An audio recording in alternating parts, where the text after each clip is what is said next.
Hello students, how are you all? Welcome back to Frescon Academy of Science and I am Rajat sir teaching you physics. Yes, तो students हम लोगों ने इसके पहले पढ़ा units and dimensions, काफी पढ़ा, काफी इंटरेस्टिंग, काफी अच्छा चैप्टर और अब हम जा रहे हैं अगले पड़ाव की तरफ. यस, फिजिक्स का दूसरा और बहुत important part. Okay, now this is again a very interesting subject, interesting topic, interesting concept because ये concept पे पूरा physics है.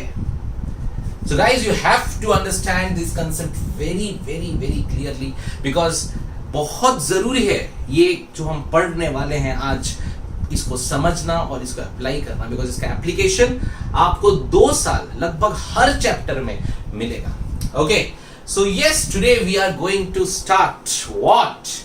We are going to start vectors. Oh, vectors. तो यार ये वेक्टर क्या है? वेक्टर है ना? तो कुछ लोगों ने सुन रखा होगा, कुछ लोगों के लिए पहली बार है. जो भी है आपके दिमाग में, ठीक है, उस चीज को एक बार थोड़ा दिमाग में लाओ और याद करो कि वेक्टर क्या था. ओके सो बेसिकली हमारे फिजिक्स को जब पढ़ा गया तो हमारे फिजिक्स हमने लास्ट टाइम बात की थी फिजिकल क्वांटिटी की. ओके तो यार फिजिकल क्वांटिटी मतलब दुनिया में जो भी क्वांटिटीज है उन सबको पकड़ते और उनमें जिसको भी हम मेजर कर सकते हैं हम उसे क्या कहते हैं? Physical quantity. You all remember that, right? Great. So physical quantities जब इतनी सारी थी तो इन लोगों में कुछ डिफरेंशिएट करना जरूरी था. तो जब उसको स्टडी किया गया तो पता चला कि जितनी फिजिकल क्वांटिटीज है उनको हम 2 चीजों में डिफरेंशिएट कर सकते हैं. एक है स्केलर और एक है वेक्टर. तो ये बात आई सामने. अब उन्होंने ऐसा क्या देखा कि कुछ क्वांटिटीज को उन्होंने स्केलर में रखा और कुछ क्वांटिटीज को वेक्टर में रखा. So what is the difference, the main difference, what the फर्क है ना? चलो देखते हैं. तो स्केलर मतलब वो क्वांटिटीज जिनमें ना कोई डायरेक्शन नहीं होता. ओके उनमें सिर्फ क्या होता है? मैग्नीट्यूड. देखो मैग्नीट्यूड मतलब होता है वैल्यू, ठीक है? सो मैग्नीट्यूड स्केलर में भी है और मैग्नीट्यूड वेक्टर में भी है, क्योंकि अगर कोई वैल्यू ही नहीं है तो वो क्वांटिटी तो कहला ही नहीं सकती. ठीक है? सो if it is a scalar quantity or if it is a vector quantity it will be having some magnitude for sure.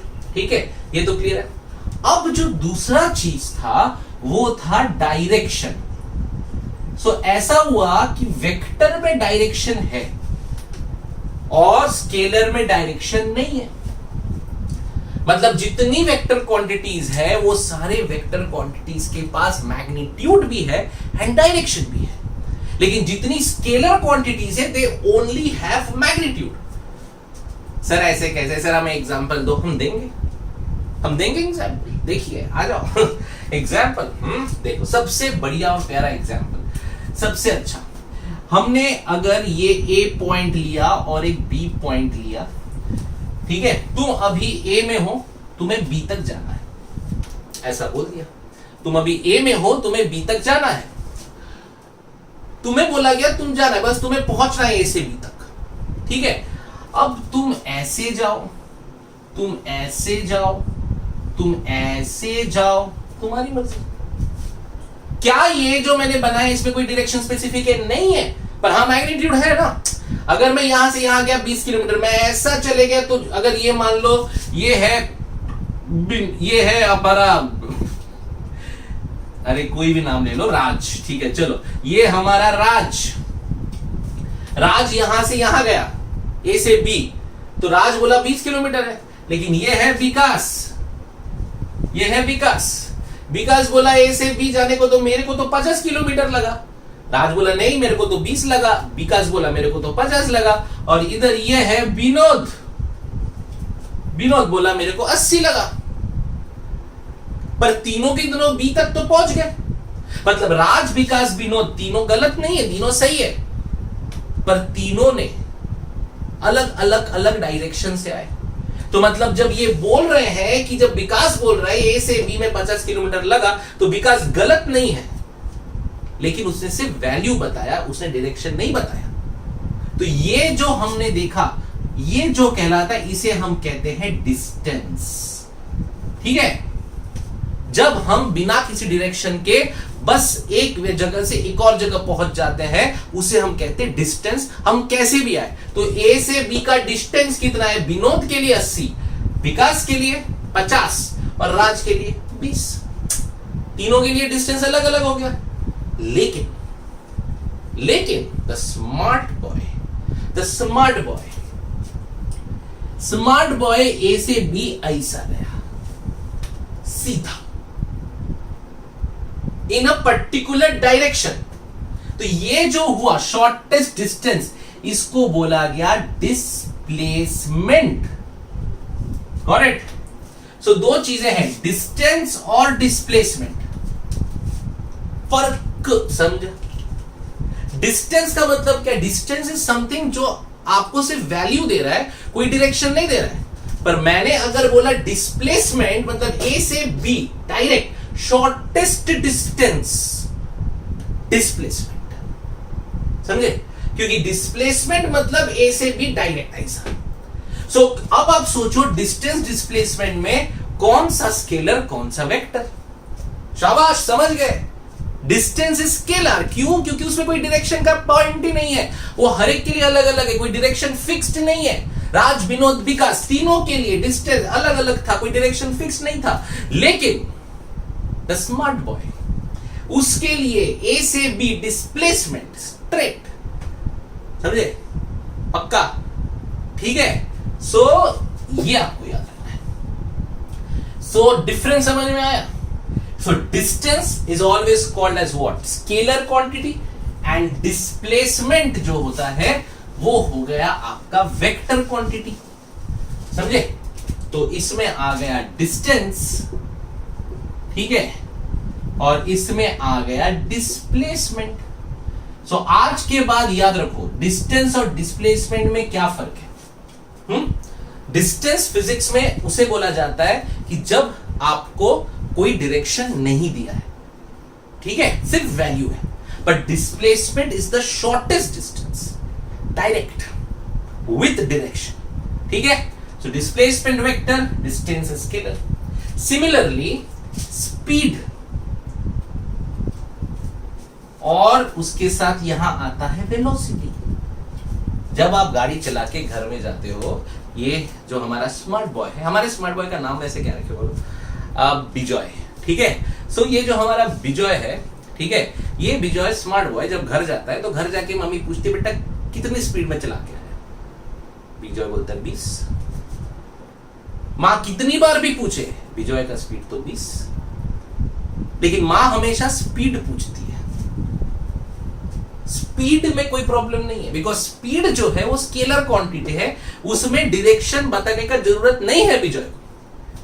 लेकिन अगर उसके पापा फिजिक्स पढ़ते हैं और उसके पापा ने पूछा बिजॉय वेलोसिटी बताओ, अब जब वेलोसिटी पूछ लिया तो विजय को बताना पड़ेगा कि वो कहां कहां किस किस गली से मुड़ मुड़ के वो वहां तक पहुंचा। क्योंकि velocity is direction, magnitude and direction, but speed is only magnitude. समझ गए? ठीक है? तो अगर तुम्हें पता करना है कि वो किस किस डायरेक्शन से आया तो तुम्हें वेलोसिटी पूछना है। लेकिन अगर स्पीड पूछे तो स्पीड बताओगे ना। समझे? ठीक है? क्लियर हुआ? तो स्पीड क्या है?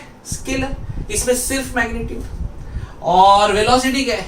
वेक्टर, क्योंकि इसमें मैग्नीट्यूड एंड डायरेक्शन। तो ऐसे बहुत सारे क्वांटिटीज है। फॉर एग्जाम्पल हम लोग बात करते हैं वेक्टर में आपको फोर्स, क्योंकि फोर्स हमेशा एक डायरेक्शन में लगेगा। आप किसी को धक्का दोगे तो ऐसे किधर भी नहीं दोगे, आप एक डायरेक्शन में दोगे, तो फोर्स इज अ वेक्टर। फिर मोमेंटम है ना, मोमेंटम भी एक डायरेक्शन में होता है, तो ये वेक्टर है। तो there are many quantities there are which are vector quantities, जहां पे उनके पास मैग्नीट्यूड भी है और डायरेक्शन भी है। लेकिन there are quantities which are scalar quantities. Scalar quantities के पास सिर्फ क्या है? They have magnitude but they do not have any direction. Clear हुआ? So that's the basic difference between scalar and vector. समझ में आया क्या? ठीक है, तो ये तुम्हारा स्केलर एंड वेक्टर के एग्जांपल्स। अब ये बात आती है कि चलो सर ठीक है, आपने तो ये बता दिया कि दुनिया में इतनी सारी क्वांटिटीज है और इतनी सारी क्वांटिटीज को हम अलग अलग स्केलर और वेक्टर में हमने डिफरेंशिएट किया है, ठीक है, लेकिन आप अब ये बताओ कि स्केलर और वेक्टर को हम पहचाने कैसे? हमें क्या पूरे क्वांटिटी याद रखने पड़ेंगे? नहीं, there has to be a sign and symbol. So we will now study representation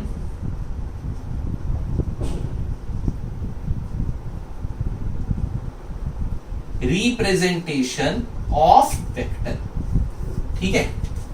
तो अब वेक्टर को स्केलर को कुछ नहीं, स्केलर को जैसा है वैसे ही लिख देते सिंबल के साथ, लेकिन वेक्टर को रिप्रेजेंट कैसे करें? ठीक है, देयर आर टू मेथड्स। एक होता है graphical. Now when I say graphical method, इसका मतलब क्या है? ग्राफिकल मेथड का मतलब ये है कि देखो, जैसे मैंने बोला कि ये जो क्वांटिटीज है they have magnitude and they also have direction, ठीक है। सो ग्राफिकल मेथड में अब हमको क्या बनाना है? हमको एक पॉइंट ऐसे बनाना है, ये जो है इसे हम कहेंगे टेल और ओरिजिन ऑफ वेक्टर। ध्यान दो, ठीक है, हम वेक्टर को रिप्रेजेंट कैसे करते हैं। और ये हमने लंबा बनाया एरो, इसको बोलते हम हेड ऑफ द वेक्टर, मतलब किस तरफ जा रहा है, ठीक है। तो ये टेल और ये हेड। टेल क्या है? ओरिजिन ऑफ द वेक्टर, ठीक है, जहां से वो वेक्टर ओरिजिन हो रहा है। और हेड क्या है? जिस डायरेक्शन में जा रहा है, ठीक है, एरो का हेड, एरो का tell.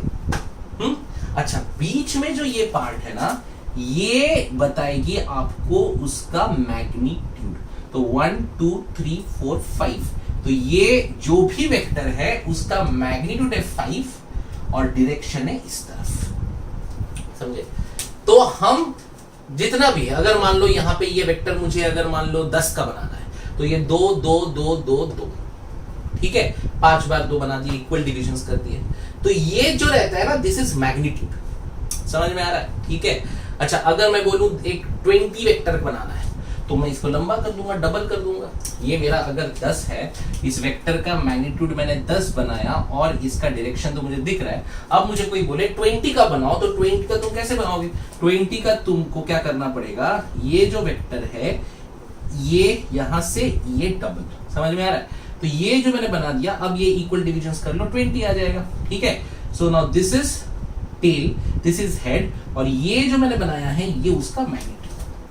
So graphical presentation of vectors में आपको ये पूरा देख के यू कैन अंडरस्टैंड कि उसका मैग्नीट्यूड कितना है और उसका डायरेक्शन कितना है, ठीक है। फॉर एग्जाम्पल, आप सोचो यहां पे एक पहाड़ है, ठीक है, इस पहाड़ को मैं इस तरफ धक्का दे रहा हूं, फोर्स दे रहा हूं, तो मैं कैसे बनाऊंगा? तो अगर मैंने इसको फोर्स दिया है, मैं वही एग्जांपल ले लेता हूं, अगर मैंने इसको फोर्स दिया है, पकड़ लो 15 न्यूटन, ठीक है, अभी किस डायरेक्शन में? इस डायरेक्शन में। सो मैं कैसे बनाऊंगा 15? तो ये मान लो मैंने ऐसा एक बनाया, ये ओरिजिन मतलब यहां से हम धक्का दे रहे हैं, ठीक है, और वो जा किधर रहा है? इस तरफ रहा है, हम इधर धक्का दे रहे तो इधर जा रहा है, तो ये एरो इस तरफ, हेड, और ये ओरिजिन। 15 को यहां दिखाना है, तो 15 कैसे दिखाओगे? 15 को डिवाइड कर लो, 3 3, तो 3 के 5, 3 6 8 सॉरी 9 12 15, ठीक है। So every unit is now how much? 3 3 3 3 3, समझ रहे? पक्का, ठीक है, एकदम इजी यार। ये ग्राफिकल मेथड है, जहां पे आपको ये देख के समझ में आ जाएगा कि कितना वेक्टर है, कितना मैग्नीट्यूड का वेक्टर है और किस डायरेक्शन पे लग रहा है, ठीक है बच्चों। क्लियर है कि नहीं है? कंसेप्ट समझ गया? दिस इज हाउ ये ग्राफिकल, ये बहुत ज्यादा आपको यूज में नहीं आने वाला, लेकिन आपको पता होना चाहिए, क्योंकि कहीं ना कहीं कभी ना कभी कुछ ना कुछ आ गया, तो आपको पता होना चाहिए व्हाट इज ग्राफिकल प्रेजेंटेशन, ठीक है। So this is graphical presentation, हमको याद रखना है, जहां पे tail is always the origin of the vector and head is the direction of the vector. I think the thing is clear, right? तो अगर मुझे कोई ऐसे इधर से धक्का दे रहा है, इस तरफ में जा रहा हूं, तो मैं कैसे बनाऊंगा, मैं बनाऊंगा इसको ऐसा। लेकिन कोई उल्टे डायरेक्शन में धक्का दे रहा है तो मैं उसको ऐसा बना दूंगा। और कितना मैग्नीट्यूड से धक्का दे रहा है, फोर्स दे रहा है, तो वो मैं यहाँ पे इक्वल मैग्नीट्यूड में तोड़ के बना दूंगा। ठीक है, क्लियर है? ओके, तो this is your graphical presentation. ठीक है, अभी मान लो किसी ने आपको ऐसा दिया, मैं जस्ट गिव एन एग्जांपल, ठीक है, कि एक बोट है, वो बोट नदी में है और आपको दिया है बोट का वेक्टर ऐसा, ये उस बोट का वेक्टर दिया है। ठीक है, वो बोल रहा है कि the boat is moving with a velocity of, ठीक है, अब आपको बोला है इसमें, ठीक है, तो उसने बोला हर एक यूनिट जो है वो 5 मीटर पर सेकेंड है। ठीक है, अब वो पूछ रहा है आप बताओ ये जो वेलोसिटी है, ये वेलोसिटी है जो बोट है, वो कितनी वेलोसिटी से जा रहा है और किस डायरेक्शन में जा रहा है। अब बताओ, ट्राई करो, समझ गया ना क्या होगा? आप क्या बताओगे? 1 2 3 4, 1 2 3 4 5, मतलब उसकी वेलोसिटी है 25 मीटर पर सेकेंड एंड टूवर्ड्स ईस्ट। समझे? ठीक है, तो इस तरह से हम सिर्फ ये देख के पता लगा लेते हैं कि जो हमारा बोट है या जो हमारा पानी है, जो भी चीज है, वो किस तरफ जा रहा है और उसकी मैग्नीट्यूड कितनी है। So this is how you represent vector in a graphical way. I hope the thing is clear now. Sure, इसका यूज मैं बताऊंगा बाद में, पर फिलहाल बस रिप्रेजेंटेशन है, तो आपको समझ में आया कैसे? सब लोग अच्छे से समझ के लिख लोगे, because it's very very very very important. ठीक है, ओके, और हम लोग एकदम बेसिक से पढ़ रहे हैं। ठीक है, एकदम बेसिक से, धीरे धीरे हले हले हो जाएगा फिजिक्स, पक्का, मेरी गारंटी। ठीक है, आ जाओ, ये क्लियर हो गया। चलो, अभी दूसरा जो तरीका है हमको वेक्टर बताने का, वो क्या है? वेक्टर बनाने का दूसरा तरीका होता है जहां पे हम क्या करते हैं, जो भी क्वांटिटी वेक्टर, जैसे हमारा v एक वेक्टर क्वांटिटी है, velocity, it is a vector, तो हम उसके ऊपर एक ऐसा साइन लगा देते हैं।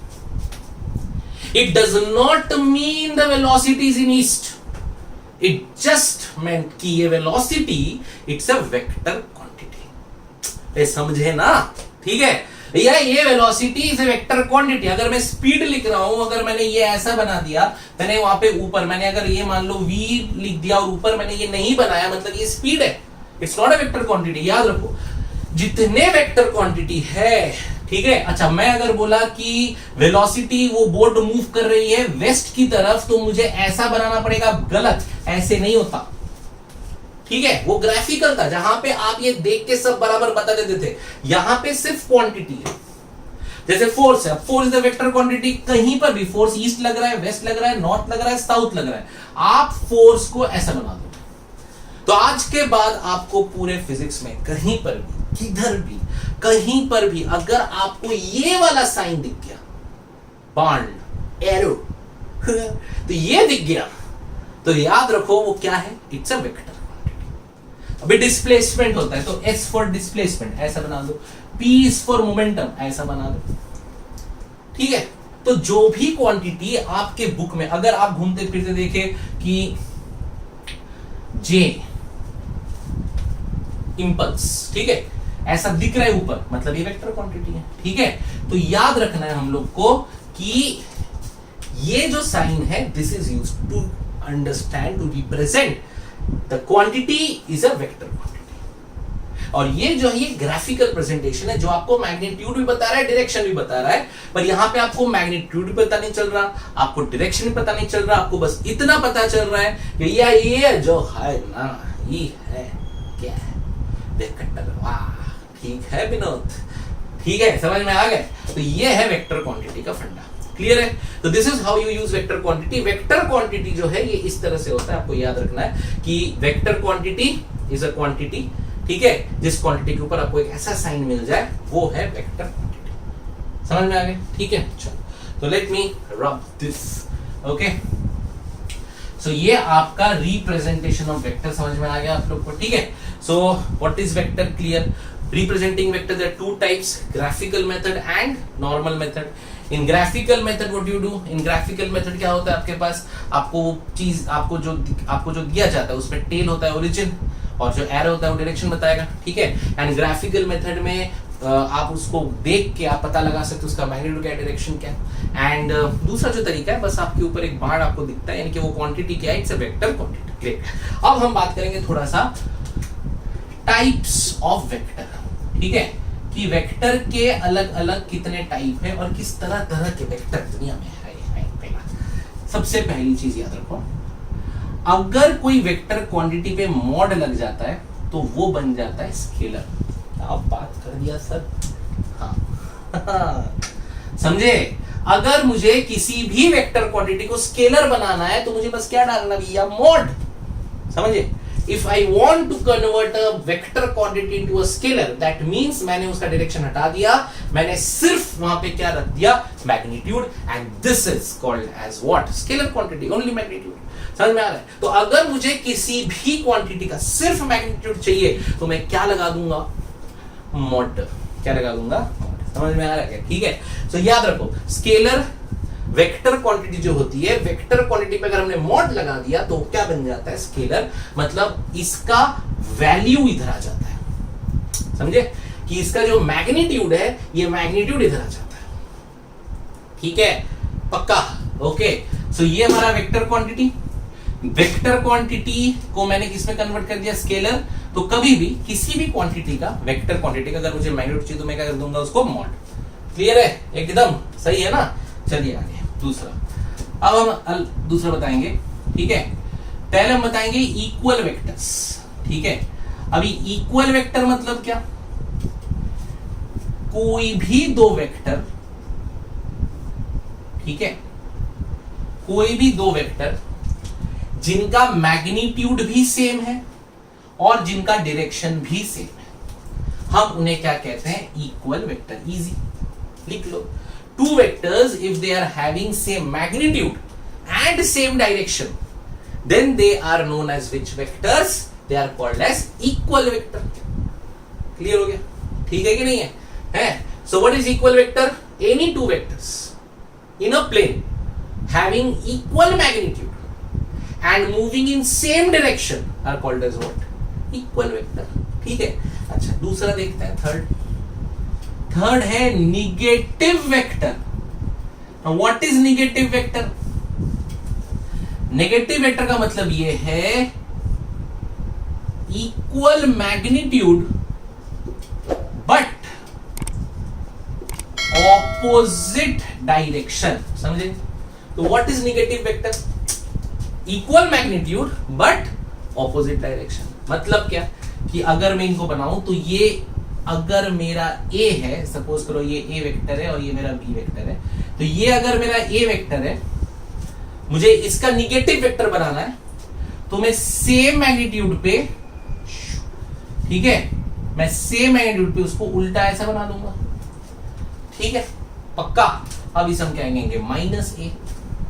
बढ़िया ना, ठीक है। बस ऐसा उठा के, ये ऐसा है तो ये A है, ऐसा हो गया तो ये -A हो गया। ठीक है, ओके। तो नेगेटिव वेक्टर मतलब equal magnitude but opposite direction. So अगर आपको कभी कैसा दिया हुआ है कि मान लो ये बॉडी है, आपको बोल रहा है उस पर फोर्स F ऐसे लग रहा है, अब आपको फोर्स को उल्टा लगाना है, उल्टा डायरेक्शन लगाना है, तो आप क्या कर दोगे, आप इसको ऐसे लगा दोगे, ये -F हो गया। ठीक है, गॉट इट। अच्छा, तो हमको ये फंडा क्लियर है। Okay, so what is negative vector? Equal magnitude but opposite direction. ठीक है। अच्छा, फोर्थ में हम पढ़ेंगे क्या, हम पढ़ेंगे को इनिशियल वेक्टर। व्हाट इज को इनिशियल वेक्टर? दो वेक्टर जिनका इनिशियल पॉइंट मतलब टेल मतलब ओरिजिन क्या है, सेम। तो ये A वेक्टर, ये B वेक्टर। ठीक है, तो याद रखो, two vectors of equal unequal magnitudes है ना। यहां पे ये चलेगा कि एक मान लो एक छोटा है और एक बड़ा, इट इज ओके, बट दोनों का जो इनिशियल पॉइंट है वो पॉइंट क्या होना चाहिए, सेम या एक ही जगह पे। क्लियर है, पक्का? ठीक है, तो दैट्स कॉल्ड को इनिशियल वेक्टर। समझ गए? दैट्स कॉल्ड को इनिशियल वेक्टर। लिखते रहो ना। पहला आपका मॉड वेक्टर जो कि स्केलर देता है, इक्वल वेक्टर, निगेटिव वेक्टर बहुत इंपॉर्टेंट है, बहुत ज्यादा यूज होने वाला है, याद रखना, ठीक है, एंड को इनिशियल वेक्टर। ये क्लियर है? ठीक है, तो मैं इसको भी रख कर देता हूं। को इनिशियल वेक्टर के बाद मेरे प्यारे प्यारे छोटे छोटे बच्चों फिर आएगा, क्या था 5 नंबर था ना, हाँ होगा यार, छोटे। फिर आता है हमारे पास एक को linear vector. Okay, now what is को लीनियर वेक्टर? को लीनियर वेक्टर का मतलब होता है कि वेक्टर जो है ना वो एक दूसरे के पैरेलल हो, ठीक है। कोलिनियर का स्पेलिंग देख लेते हैं यार, कोलिनियर वेक्टर बराबर, ठीक है। दे आर हैविंग, याद रखो, दे कैन बी इक्वल और unequal magnitude but should be parallel. इसको बहुत लोग पैरेलल शिफ्ट भी कहते हैं। फॉर एग्जाम्पल, अगर मान लो मेरा एक वेक्टर ए इधर है, this is my A vector, ठीक है, मैंने एक वेक्टर बी ऐसा बनाया, मान लो ये ऐसा, ठीक है, तो क्या ये कोलिनियर है? हाँ ये कोलिनियर है। व्हाई? बिकॉज ये और ये पैरेलल है। मैग्नीट्यूड इक्वल छोटा बड़ा हो सकता है लेकिन दोनों एक दूसरे के पैरेलल होना चाहिए। अगर मैं इसको ऐसा नहीं बना के मैं अगर इसको ऐसे बनाता था तो अब ये कोलिनियर वेक्टर नहीं है, ठीक है। अगर मैंने इसके नीचे एक छोटा है ना, ये बना दिया तो ये दोनों वेक्टर अभी क्या देखो collinear. So the point is that, आप एक चीज और याद रखो, आप कभी भी जब कोई वेक्टर बनाते हो ना एक प्लेन में, आप इस वेक्टर को उठा के कहीं भी रख सकते हो, ये आपको आजादी दी गई है, समझे। मैं अगर इसको उठा के मैं इधर रख दिया चलेगा, मुझे कोई नहीं रोकने वाला, लेकिन जैसा है वैसा ही रखना है। ये आपको एक आजादी मिली हुई है। आपको याद रखना है कि एक प्लेन में आप एक वेक्टर को कैसा भी रखो, आपको कोई कुछ नहीं बोलने वाला, मजा, ठीक है। So these are the equal vectors. A और बी को देखो ना, दिख नहीं रहा पक्का? सो ये दोनों आपस में क्या वेक्टर है भैया? ये दोनों आपस में इक्वल वेक्टर है। सो कोलिनियर वेक्टर्स, सॉरी कोलिनियर है मतलब ऐसे वेक्टर जिनका मैग्नीट्यूड कम ज्यादा हो सकता है लेकिन वो एक दूसरे के क्या होने चाहिए? पैरेलल। समझ रहे? ठीक है, ये कोलिनियर हो गया। और आखिरी में एक वेक्टर है, ठीक है, जिसको हम बोलेंगे कोप्लेनर। ये छठा नंबर। आहा ठीक, गंदा आ जाओ। कोप्लेनर भैया, दुनिया में जितना वेक्टर लोग है ना वो सारा का सारा कोप्लेनर ही तो है। मतलब एक ही प्लेन में भैया, प्लेन थोड़ी ना चेंज कर रहे हैं हम। जो ये पढ़ रहे हैं तो ये हम एक ही प्लेन में पढ़ेंगे, ठीक है। तो जब एक प्लेन में सारे वेक्टर है, हम उन्हें क्या कह देंगे? Coplanar vector. सो इस तरह से कुछ टाइप ऑफ वेक्टर हमने देखे, ठीक है। शुभ मुहूर्त हो गया ठीक है। सो हमने पहले देखा मॉड ऑफ वेक्टर, कि एक वेक्टर का हमने मॉड किया तो वो क्या बन गया? स्केलर, ठीक है। फिर हमने क्या देखा बताओ? Equal vector. फिर हमने देखा ऑपोजिट वाला निगेटिव वेक्टर। फिर हमने देखा को इनिशियल, एक पॉइंट से निकलने वाले। फिर हमने देखा को लीनियर, मतलब भैया कुछ भी करो पैरेलल होना चाहिए, ये चाहते हैं। और आखिरी में हमने देखा कोप्लेनर, मतलब एक ही प्लेन में ये सारे वेक्टर है, हम उसे कहते हैं कोप्लेनर वेक्टर। क्या है? ठीक है ना? अच्छा, अब एक बहुत ही बढ़िया और इंपॉर्टेंट चीज हम बताने जा रहे हैं। इसको अलग एक तरह से आप पढ़िए और अलग तरीके से इसको याद करिए। यूनिट वेक्टर, ये भी एक वेक्टर का ही टाइप है, बट ये बहुत ज्यादा इंपॉर्टेंट है बिकॉज इसके बेस पे आपको सम्स आएंगे, एमसीक्यूज आएंगे। तो प्लीज ध्यान से देखना, एकदम ध्यान से समझे। What is unit vector? भैया यूनिट का मतलब क्या? एक, क्या रे नहीं समझा? यूनिट का मतलब एक, एक एक एक, वन वन वन, समझे? अब देखो क्या है यूनिट वेक्टर। मतलब ये है कि अगर मैंने एक वेक्टर बनाया, मान लो ये मेरा ए वेक्टर, ठीक है ना, ये मेरा ए वेक्टर है। अब ये वेक्टर में मैं डिवाइड किया 1 को 1 2 3, इसमें ये जो मैंने बनाया है ये 1 यूनिट का है। तो अगर ये 1 यूनिट का है, ठीक है, तो ये मल्टीप्लाई बाई 1 2 3 4 5 6 7 8 9 10 आपको क्या मिलेगा? पूरा वेक्टर मिल जाएगा। नहीं समझे? अरे 1 10 10 ना, यूनिट, तो ये उसका यूनिट वेक्टर हुआ। अगर मैं इसको निकालूं ऐसा और इसको 10 बार लिखूं, 1 2 3 4 5 6 7 8 9 10, तो यही बन गया ना, 1 into 10 equal to 10। समझे? ठीक है। सो यूनिट वेक्टर क्या बताएगा? यूनिट वेक्टर बताएगा किसी भी एक वेक्टर का यूनिट, और अगर मैंने उस यूनिट वेक्टर को मल्टीप्लाई कर दिया मैग्नीट्यूड से तो मुझे मिल जाएगा वेक्टर।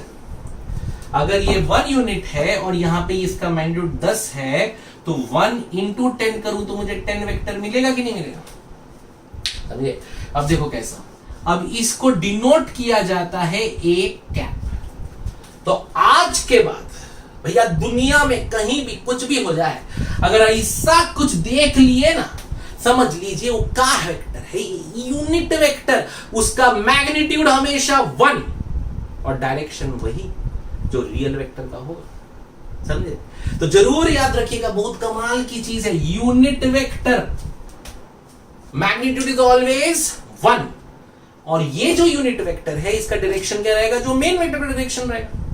तो दिस इज यूनिट वेक्टर। अब मैंने बताया, देखो अगर मैं को ये काम करना है तो मैं यूनिट वेक्टर को मल्टीप्लाई करूंगा मेन वेक्टर के मैग्नीट्यूड के साथ, 1 into 10, 10 is just the magnitude. So unit vector into magnitude, only the magnitude of the main vector will give me what? Will give me the main vector. समझे? Clear है? ठीक है, this is unit vector. तो ये formula जिनको नहीं समझा उनके लिए एक बार और हम बताएंगे। देखो यूनिट वेक्टर क्या है? It is magnitude of 1 and direction of the main vector. अगर मैंने यूनिट वेक्टर को मल्टीप्लाई किया उस वेक्टर के रियल मैग्नीट्यूड के साथ, मॉड मैंने पहले बताया, देखो उसमें सिर्फ मैग्नीट्यूड आता है, तो मुझे क्या मिलेगा? Main vector. समझे? तो अगर मुझे किसी ने बोला कि एफ वेक्टर है जिसका मैग्नीट्यूड मान लो 20 है, तो 20 न्यूटन है, तो मैं क्या बोलूंगा? मैं बोलूंगा एफ कैप मतलब यूनिट वेक्टर मल्टीप्लाई बाई 20। अब इस 20 को कैसे लिखूंगा मैं? ये लिखा तो ये 20 का मतलब ही समझ में आया ना, magnitude. This is equal to my force का वेक्टर। बात समझ में आई? ठीक है। तो when the unit vector is multiplied by the magnitude of the vector, it gives you the main और real vector. This is very very important. So आपको कभी कभी क्या बोलते हैं, फाइंड आउट यूनिट वेक्टर, तो आप क्या लिखोगे? Unit vector is equals to A cap by A का मैग्नीट्यूड। समझ में आया? ठीक है, this is unit vector. Please guys, अगर ये नहीं समझा तो समझो, पूछो, जहां अटक रहे हो वो पूछो, बिकॉज ये कंसेप्ट आपको 2 साल हर बार हर जगह सताने वाला है अगर अभी आपको नहीं समझा। ठीक है। सो यूनिट वेक्टर का मतलब होता है कि एक ऐसा वेक्टर जिसका मैग्नीट्यूड 1 है और डायरेक्शन वही है जो मेन वेक्टर का है। और यूनिट वेक्टर की खासियत, जब उसको आप मल्टीप्लाई कर दोगे एक वेक्टर के मैग्नीट्यूड के साथ, मॉड मतलब मैग्नीट्यूड, तो आपको मिल जाता है रियल वेक्टर। ठीक है, पक्का? Okay, great. सो ये है आपका यूनिट वेक्टर। अब एक चीज हम पढ़ेंगे कि यूनिट वेक्टर के बारे में। ठीक है, तो आई गेस यहां तक क्लियर है। हमने स्केलर वेक्टर देखा, हमने वेक्टर रिप्रेजेंटेशन देखा, फिर हमने थोड़ा टाइप्स ऑफ वेक्टर देखा, फिर हमने एक बहुत बड़ी बात की आज, यूनिट वेक्टर। तो एक छोटी सी चीज और इस वीडियो में बता दें आपको कि जब हम वेक्टर यानी कि किसी भी चीज की बात करते हैं तो हम क्या बात कर रहे हैं? हम बात कर रहे हैं उसके मतलब मान लो पोजीशन की बात कर रहे हैं या फिर उसके कोऑर्डिनेट्स की बात कर रहे हैं। तो हमने आज तक पढ़ा है 3 चीजें, एक्स, वाई और जेड। ठीक है। तो अगर ये रूम है, इस रूम में देखो यहाँ पे अगर ये x है, ये y है, ये z है, तो मैं अगर यहाँ खड़ा हूं तो मैं x से कुछ डिस्टेंस पे हूं, मैं y से कुछ डिस्टेंस पे हूं, कुछ मैं z से डिस्टेंस पे हूं। ठीक है। तो मान लो अगर मान लो एक पार्टिकल इधर है तो उसका ये x हुआ उसका ये y हुआ, उसको सामने सोचो, यहाँ पे कुछ उसका z भी होगा। तो मान लो अगर हम पकड़ लेते हैं ये 1 है, ये 2 है, और यहां से उसको पकड़ लेते हैं मान लो 3 पे है, ठीक है। तो फिर हम क्या लिखेंगे, 1x plus 2y plus 3z, ये उसका पोजीशन हो गया। और क्योंकि हम डायरेक्शन भी बता रहे हैं तो हम ये बता सकते हैं ये जो है उसका पोजीशन वेक्टर है, ठीक है। सो 1x plus 2y plus 3z। लेकिन अब हमें थोड़ा बात चेंज करना है। अब हम इसको यूनिट वेक्टर के नाम से जानेंगे। तो यूनिट वेक्टर में x को बोला जाता है आई कैप, ठीक है। क्या बोला जाता है, आई कैप। आई कैप मतलब x डायरेक्शन का यूनिट वेक्टर। ध्यान दो, x डायरेक्शन का unit vector is I cap. तो वेक्टर में हम x y z नहीं लिखते, हम x को आई कैप लिखते हैं। आई कैप लिखना क्यों जरूरी है, क्योंकि आई कैप अगर लिख दिया, इसका मतलब कहीं पर भी अगर मैंने बोला कि मैं 4 आई कैप पे हूं, इसका मतलब क्या निकला, आज ये निकल गया कि मैं 4 कहां पे हूं, x पे हूं, and I have a direction because it is I cap which is a unit vector. Magnitude मेरा 1 ही है, लेकिन I have some direction and that direction is towards which axis, x axis. Got it. So आज के बाद हम लोग ऐसी चीजें देखेंगे। 4 आई कैप, y को हम लिखते हैं j कैप और z को लिखते हैं k कैप, ठीक है। सो 4 आई कैप, अगर मैं इसी को अगर ऐसे लिखूं तो अब 1 I cap plus 2j cap plus 3k cap, समझे, क्लियर है। इसका मतलब कुछ नहीं, ये यही है, लेकिन अब मैंने उसको वेक्टर फॉर्म में रिप्रेजेंट कर दिया। तो वेक्टर में I cap represents the direction of x axis, j cap represents the direction of y axis and k cap represents the direction of z axis। तो प्लीज आज के बाद इस चैप्टर में कोई आपको x भाई z करके नहीं पढ़ाएगा, आपको पढ़ाएगा i j k। बोला i j k, i for x axis, j for y and k for z axis। तो अगर आपको आज के बाद किसी ने बोला कि मैं 10 आई कैप पे खड़ा हूं, इसका मतलब कि वो 10 मीटर टुवर्ड्स एक्स एक्सिस में खड़ा, समझे, पक्का, ठीक है। तो कुछ नहीं है, जो x बाई z है उसको हम क्या लिखते हैं, आई जे के। बहुत बड़ी बात नहीं किया, पर ठीक है, समझे, क्लियर है, इतना बढ़िया, ठीक है। तो याद रखो, तो कभी भी हमें याद रखना है इस तरह से, अगर किसी ने आपको लिखा दिया है, इसका मतलब वो आपका कोऑर्डिनेट्स बता रहा है, विच इज 4 3 2, 4 x पे, 3 y पे, 2 z पे। तो आज के बाद हम लोग x एक्सिस को क्या लिखते हैं, आई कैप, y को j कैप और k को z कैप। ये दिमाग में रहेगा, एकदम अच्छे से याद रखना।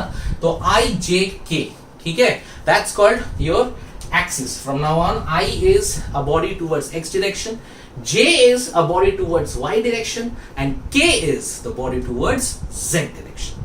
so i j k समझ में आ गया, एकदम क्लियर है। आज के बाद हम कभी भी बात करेंगे तो x y z हम नहीं बोलेंगे, हम i j k and cap नहीं लगाओगे तो आपका पूरा सम और पूरा रिप्रेजेंटेशन गलत हो जाएगा, because cap represents, it's a vector and it's a unit vector. So I cap of magnitude 1, it's a unit vector towards x axis, j cap with magnitude 1 is a unit vector towards y axis and k cap of magnitude 1 is a unit vector towards z axis। Clear. अब एक last चीज, यहां पे अगर मैं ऐसे लिख दूं, सोच लो, नंबर ले लेते हैं, नंबर को मैं लिख देता हूं a i cap, b j cap, c k cap. अगर ये मेरा r वेक्टर है, ऐसी नाम दिया हूं, r वेक्टर है, तो मैं इसका मैग्नीट्यूड अगर चाहिए तो इसको ऐसे निकालना है, a square b square c square. ये आप दिमाग में डालना, क्योंकि ऐसे भी देखो x और y, तो ये i है, ये j है, ये अगर आपका a ये b है तो इसका रिजल्ट कितना आएगा, in root under a square plus b square. z को हम इसमें ऐड कर देंगे, आपको अभी नहीं पढ़ना है, तो याद रखना है, ठीक है। तो magnitude of any vector a square plus b square plus c square. बात समझे। अगर आपको किसी ने बोला कि if r vector is equal to 2i cap plus 3j cap plus 2k cap, इसका, इस वेक्टर का मैग्नीट्यूड बताओ, ठीक है। तो आप क्या करोगे, सिंपल सिंपल, मॉड मतलब magnitude, root under 2 square 3 square 2 square 4 + 4 8 + 9 17। ये इस वेक्टर का मैग्नीट्यूड आ गया। क्लियर है भैया? एकदम आसान है, दिमाग में लोड मत लो, मजा करो। अरे मजा मजा मजा, समझ में आ रहा है? तो कोई भी वेक्टर का अगर आपको मैग्नीट्यूड चाहिए तो आप क्या कर दोगे, ये formula which is root under a square b square c square, क्या बोला, a square b square c square, क्या बोला, a square b square c square. आप सुनो ना, रूट के अंदर a square b square c square, समझे क्या? ठीक है, ठीक है, got it? So guys, this is the formula for finding magnitude of a vector. So if r is this and then magnitude of r will be ऐसा। अगर आपको किसने और दिया, ठीक है, if अगर आपको किसने ऐसा लिख के दिया, just imagine, ठीक है, ठीक है, अब बताओ, अगर किसने बोला सुन रे r is equal to I plus j plus k, इसका मुझे मैग्नीट्यूड बता, ठीक है, तो क्या करोगे? आया आंसर? अरे बढ़िया, root 1 square plus 1 square plus 1 square equal root 3। तो इस तरह से आप किसी भी वेक्टर का मैग्नीट्यूड निकाल सकते हो, root under a square plus b square plus c square. Clear है? एकदम बढ़िया, ठीक है। चलो अब हम आपसे बात करते हैं, सुनिए, अगर आपको सवाल आ गया ऐसा, find the unit vector of I plus J plus K, ठीक है, यहां पे अभी वैल्यू डाल दे, चलो ठीक है, 2I plus J plus 3K, ये सवाल है। Find the unit vector of, ये A वेक्टर दिया है, 2I cap plus J cap plus 3 cap दिया आपको, 1 सेकंड करके बताओ, अगर है हिम्मत। चलो बेटा, जो पढ़ाया फिजिक्स का फॉर्मूला है यूनिट वेक्टर का, उस वेक्टर के फॉर्मूला में डालो और आंसर निकाल के बताओ। मैं दे रहा हूं 1 सेकंड, देखो फटाक से हो गया 1 सेकंड, ठीक है, ट्राई करो, थोड़ा और टाइम दे दिया है ना, पॉज करो वीडियो को, ट्राई करो खुद और फिर आंसर बताओ। देखो आपका दिमाग चल रहा है कि नहीं चल रहा है, नहीं चल रहा है, सुबह उठ के बादाम खाओ, हाँ ठीक है, क्योंकि ये चलना बहुत जरूरी है। फटाक से बताइए यूनिट वेक्टर ऑफ दिस, आ गया? देखिए, हमने फॉर्मूला आपको दिया हुआ है यूनिट वेक्टर निकालने का, A vector divide by mod of A vector which is magnitude. Now what is my vector? Vector तो यही है, तो इसको ऐसे ही लिखने का, 2i cap plus j cap plus 3k cap divide by a vector का मैग्नीट्यूड। अब भी बताया कैसे निकालते हैं, 2 square plus 1 square plus 3 square. तो क्या आएगा आपका आंसर? आपका आंसर आएगा 2i cap plus j cap plus 3 cap divide by root under 4 plus 1 5 plus 9 14। This is your answer, समझे? This is my a cap. तो this is the unit vector of this vector. समझे कैसे निकालना? आसान है कि नहीं है यार? कुछ नहीं है, समझे कैसे फॉर्मूला अप्लाई करते हैं, फटाक से आंसर हमें ये पता है, ठीक है, कुछ भी देने दो। अगर i plus j plus k देता था तो i plus j plus k divide by root 3 आ जाता था, ठीक है। तो ऐसा सम आपको एग्जाम में आएगा, पूछेंगे जरूर से, find the unit vector of a vector, direct formula लगाइए और ये आपको आता है root under a square plus b square plus c square करके आप डायरेक्ट आंसर लाइए, आपका जवाब तैयार। दिस मेथड, इसके थ्रू आप कोई भी वेक्टर का क्या निकाल सकते हो, यूनिट वेक्टर। मतलब इस वाले यूनिट वेक्टर को मैं मल्टीप्लाई करे तो किससे, इतने से मुझे ये मिल जाए। आपको ये ऑलरेडी दिया था करके, हमने ये अलग से निकाल लिया, ठीक है। So this is unit vector और इस तरह से हम निकालते हैं। सो आई होप तुम लोग को यूनिट वेक्टर का या फिर वेक्टर का ये जो इंट्रोडक्शन वाला लेक्चर है पसंद आया है, समझ में आया है, और अब आपको पता है what is vector, vector represent कैसे करते हैं एंड डेफिनेटली कैसे निकालते हैं मैग्नीट्यूड एंड यूनिट वेक्टर। और अगर आपको अच्छे से समझ में आया है और सच में अच्छा लगा है तो देखो नीचे वहां सब्सक्राइब है कर दो ना, पैसे नहीं लगते, फ्री में, ठीक है। सब्सक्राइब कर दो, नीचे थोड़ा लाइक कर दो, थोड़ा कमेंट भी कर दो, सर अच्छा लगा, ठीक है। अब बुरा भी लगा तो बता दो, जो सो भी है ना। एंड डेफिनेटली कोई डाउट होता है तो गाइस प्लीज प्लीज प्लीज मुझको पूछो व्हाट्सएप पे या फिर हमारे ऐप पे which is hence proved. Download this app from Android, हमने बनाया है आपके लिए 24/7 आपके डाउट सॉल्व करने के लिए। Okay guys, so bye bye and enjoy.